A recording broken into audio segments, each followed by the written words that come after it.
Halo Sobat Trader, kembali lagi bersama dengan saya Wahyu Laksono. Di awal bulan ini seperti biasa kita akan membahas outlook atau pergerakan arah indeks dolar dan beberapa major currency. Di awal pekan ini, di awal bulan dan pekan pertama ini terdapat dua agenda penting yang kita soroti, yaitu pertama Bank of England meeting atau BOE meeting di hari Kamis nanti, dan seperti biasa di Jumat pertama atau pekan pertama yaitu data yang sangat penting, yaitu non-farm payroll AS atau data tenaga kerja AS di hari Jumat nanti.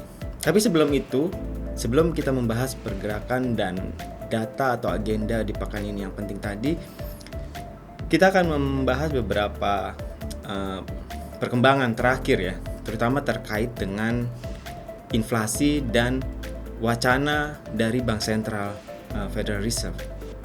Terkait inflasi, kita akan melihat bahwa harga komoditas ternyata sampai sekarang mengalami perkembangan yang cukup masih kuat ya. Dan bahkan Bloomberg memberitakan bahwa harga-harga komoditas melonjak ke level tertingginya sejak 2011. Jadi harga-harga komoditas melonjak ke level tertinggi sejak 2011. Pasca pandemi ini justru harga-harga melonjak tajam di atas 2011, ditandai dengan menguatnya harga tembaga, harga grain atau gandum, jagung, soybean, harga metal, dan lain-lain. Melonjaknya harga komoditas tersebut didorong oleh kebutuhan yang melonjak dari negara-negara utama, terutama ya Cina, Amerika, dan Eropa, terkait dengan logam atau metal, makanan atau pangan, dan energi, terutama minyak bumi ya.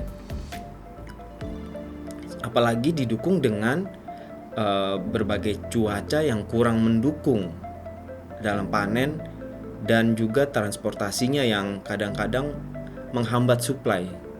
Jadi kita bisa lihat di grafik ini bagaimana booming komoditas mencapai level tertingginya sejak 2011, terutama pasca booming Cina super cycle. Jadi melonjaknya jadi sejak melonjaknya ekonomi Cina ya. Kita lihat dari 2011, bahkan kita sempat anjlok di 2015-2016. Waktu itu ada momen Brexit, dan kemudian anjlok lagi di awal 2020 terkait pandemi, dan dalam waktu yang tidak lama melewati pergerakan hampir satu dekade lebih untuk kembali lagi ke 2011 hanya dalam kisaran 1 tahun. Ini sebenarnya cukup merisaukan ya. Kita lihat pada grafik ini. Dan yang terkait komoditas yang paling utama juga oil, walaupun oil sempat melemah belakangan ini di bulan April kemarin, tapi di Mei ini, di awal pekan ini juga harga minyak kembali menguat di atas 66, mendekati level di 68, dan sementara Brent itu mendekati 70, terkait dengan lagi-lagi cadangannya, dan didukung juga oleh kebutuhan atau demand-nya gitu. Jadi kenaikan harga-harga ini sebenarnya cukup merisaukan. Cuma kan seperti kita bahas beberapa waktu sebelumnya, berkali-kali dalam beberapa kali FOMC meeting, beberapa kali pertemuan atau wawancara oleh Federal Reserve, terutama Jay Powell, tetap dinyatakan bahwa inflasi hanya sementara atau transisional. Naik diakui, tapi hanya transisional. Tapi baru-baru ini, atau tepatnya kemarin, mantan pimpinan The Fed, yaitu Janet Yellen, sempat mengatakan bahwa bisa jadi suku bunga akan naik, dan ini untuk menjaga untuk ekonomi tidak memanas ya, tidak terlalu kuat. Tetapi akhirnya beberapa waktu kemudian setelah sempat mengalami sedikit guncangan di harga pasar finansial di US kemarin, akhirnya Yellen beberapa jam kemudian sepertinya ingin meredakan dan sepertinya ingin mengkoreksi omongannya atau kata-katanya dengan menyatakan bahwa saya tidak ingin meramalkan apa yang terjadi terkait dengan inflasi dan suku bunga. Bagaimanapun saya menghormati posisi dari Federal Reserve Chief Powell saat ini. Jadi kalau ada orang yang ingin menghormati keputusan dan kebijakan The Fed, itu adalah saya, kata Yellen. Tapi sebenarnya kalau bicara outlook ini sebenarnya di Jumat kemarin, di mana akhirnya selama sepekan kemarin dolar agak menguat, itu adalah diperkuat oleh komentar dari Dallas Fed President. Di sini The Fed dari Dallas menyatakan bahwa kita mengalami real excessive ya. Jadi pasar perumahan yang sudah sangat tinggi menurut dia. Pasar perumahan yang menguat secara berlebihan menurut dia, dan ini tidak bagus untuk ekonomi. Jadi harga perumahan ini sempat memicu sentimen negatif terhadap market, pasar finansial, dan memicu penguatan dolar di awal pekan kemarin sehingga dolar menguat sebenarnya. Selain itu, ada komentar yang jarang ditemukan tapi ini juga penting ya dari Warren Buffett. Warren Buffett menyatakan bahwa sepertinya pembuat kebijakan menerima atau secara umum banyak pihak menerima kenaikan harga-harga. Padahal sebenarnya dia mengakui di mana-mana ada kenaikan harga. Ini mengherankan buat Warren Buffett yang menyatakan bahwa tapi keadaan ini dianggap normal dan diterima gitu. Padahal harga semua naik-naik menurut dia. Jadi ini yang mengawali kita membicarakan tentang pergerakan wacana terkait inflasi yang memang secara faktual sebenarnya sangat merisaukan bagi sebagian orang itu. Oke, nah terkait dengan kenaikan inflasi atau yang didukung dengan komoditas, kita bisa menyaksikan di sini bahwa selama setahun ini ada 3 mata uang yang paling kuat.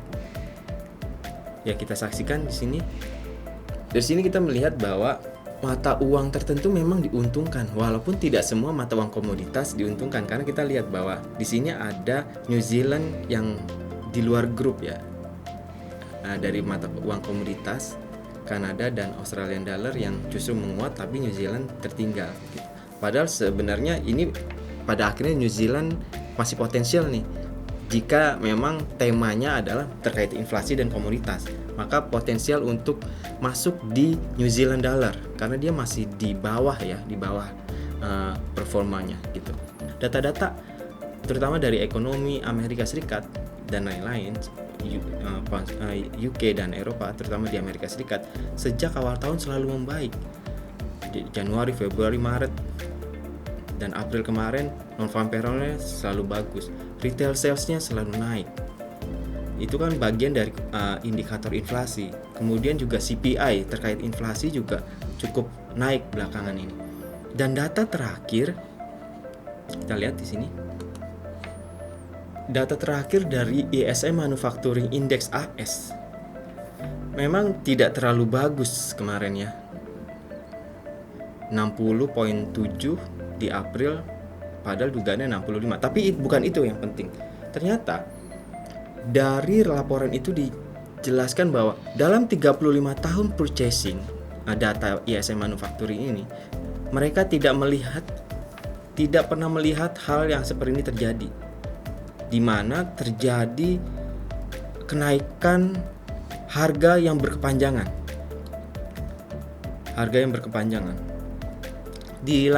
Selain itu, ini memperlihatkan adanya kekurangan supply.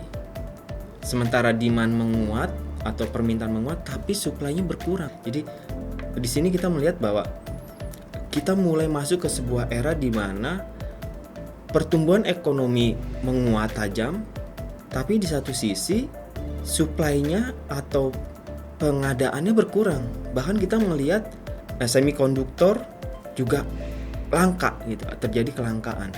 Reopening ekonomi yang nanti makin terbuka, kemudian potensial pertumbuhan ekonomi juga yang makin kuat dengan harga-harga yang makin tinggi, ternyata supply-nya juga berkurang, dan ini semuanya sebenarnya berujung pada kenaikan yang masih potensial akan terus terjadi nantinya ke depannya. Jadi mau nggak mau ini merupakan ancaman buat bagaimana bank sentral seperti The Fed tadi, masihkah dia bersikukuh bahwa ini akan sementara seperti ini. Oke. Ini ada analisis awal bulan yang kita berikutnya akan masuk kepada data non-farm payroll dan Bank Sentral Inggris meeting ya, atau BOE meeting. Kita akan membahas sekaligus dua agenda penting itu. BOE meeting yang akan rilis pada hari Kamis besok, tanggal 6 Mei pukul 18 atau 6 sore.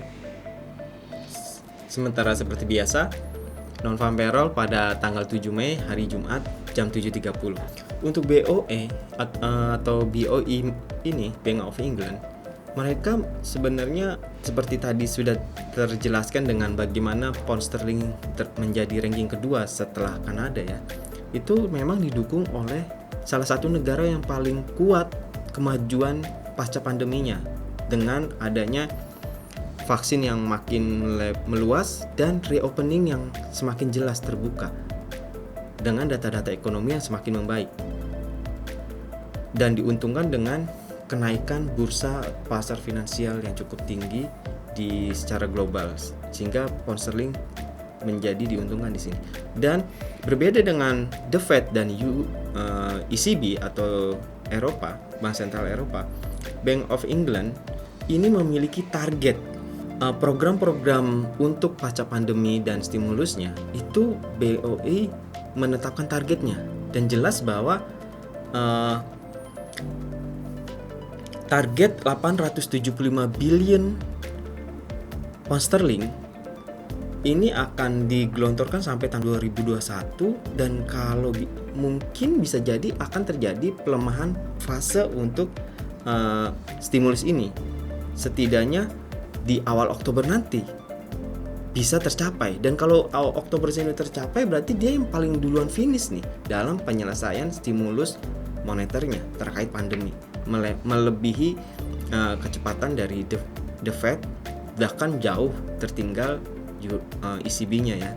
ECB jauh tertinggal di sini. Jadi ini bisa jadi akan semakin menguntungkan pound sterling yang kita lihat memang masih menguat gitu. Sekarang kita akan membahas data non-farm payroll.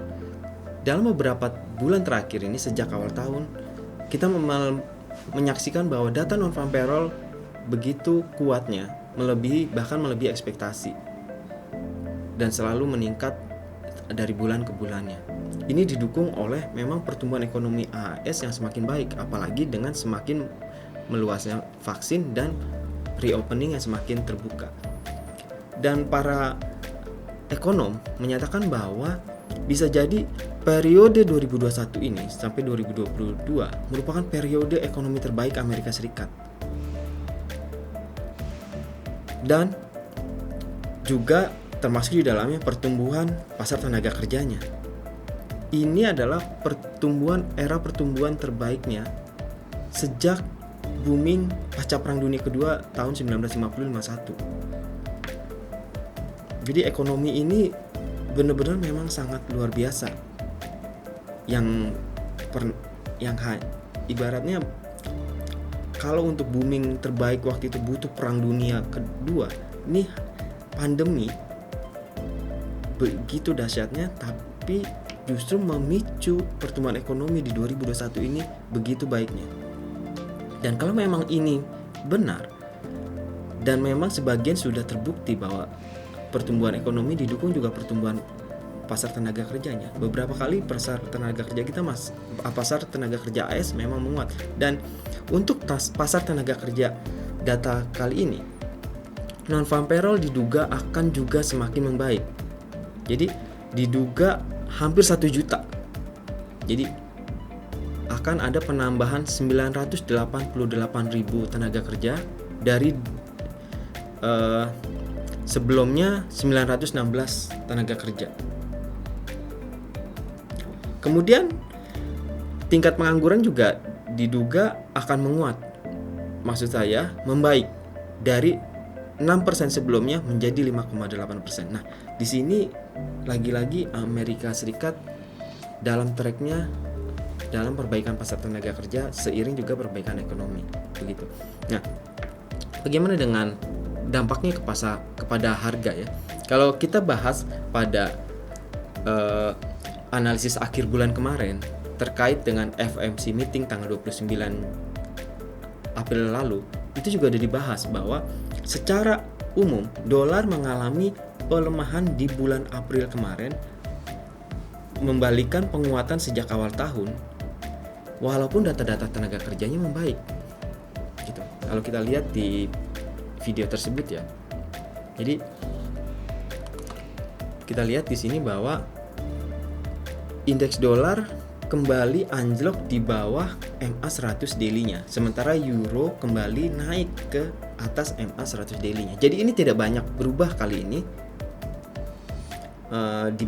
kalau melihat dari video FOMC meeting 29 April kemarin. Outlook-nya masih sama. Perbedaannya hanya dikit bahwa sekarang ini baik euro USD dan indeks dolar sedang bermain-main di sekitar MA100 daily-nya, dan kali ini indeks dolar sedang mencoba di atas MA100 daily-nya, sementara euro sedang mencoba berada di bawah MA100 daily. Jadi untuk lebih jelasnya kita perlu melihat lagi analisis teknikal dan outlook indeks dolar dan euro, pound sterling juga waktu itu di video FOMC meeting 29 April yang lalu ya. Jadi outlooknya masih sama, bahwa ini akan terjadi pertarungan di MA100 daily seperti itu. Jadi demikianlah pembahasan kita kali ini, bahwa bagaimanapun faktanya harga-harga komoditas menguat tajam, inflasi menguat tajam, walaupun Federal Reserve dan beberapa bank sentral utama menganggap bahwa ini adalah kenaikan yang sementara, jadi toleransi. Tetapi ini sebenarnya faktanya inflasi sudah mengancam, dan sementara ini pasar masih percaya bahwa outlook-nya bisa ditekan inflasi tersebut. Terus yang kedua, seperti bulan-bulan sebelumnya atau terutama bulan April kemarin, data tenaga kerja yang bagus itu belum tentu menjadi support bagi penguatan dolar jika The Fed memang masih dipercaya mampu menekan inflasi atau menahan laju yield 10 tahun AS-nya. Seperti yang terbukti di bulan April kemarin, dolar mengalami pelemahan. Nah, jadi kalaupun data Amerika Serikat untuk non-farm payroll ini bagus, tetapi The Fed masih dipercaya mampu menekan inflasinya, maka pasar tenaga kerja yang baik dan ekonomi yang baik ini tidak menjadi alasan bagi pasar untuk memburu dolar, dan mereka lebih memburu komoditas, aset seperti saham dan mata uang seperti pound sterling dan Kanada atau yang lainnya, dan juga Bitcoin. Jadi dan kali ini emas juga punya peluang untuk tetap menguat. Jadi New Zealand juga masih bisa menguat kalau memang The Fed masih menurunkan outlook bahwa inflasi hanya sementara gitu. Untuk Bank of England sendiri, sepertinya dia masih akan menjadi yang terdepan setelah dolar Kanada juga, karena memang tidak banyak yang bisa dibahas untuk Bank of England kecuali memang data-data statistik dan ekonomi yang bagus, perkembangan ekonomi yang bagus, dan target stimulus yang semakin dekat tercapai di Oktober nanti, dan dia menjadi salah satu yang juara untuk menyelesaikan paket stimulusnya gitu. Jadi demikian pembahasan kita kali ini. Ingat, pasang stop loss, target yang rasional. Terima kasih. Saya Wahyu Laksono. Salam profit.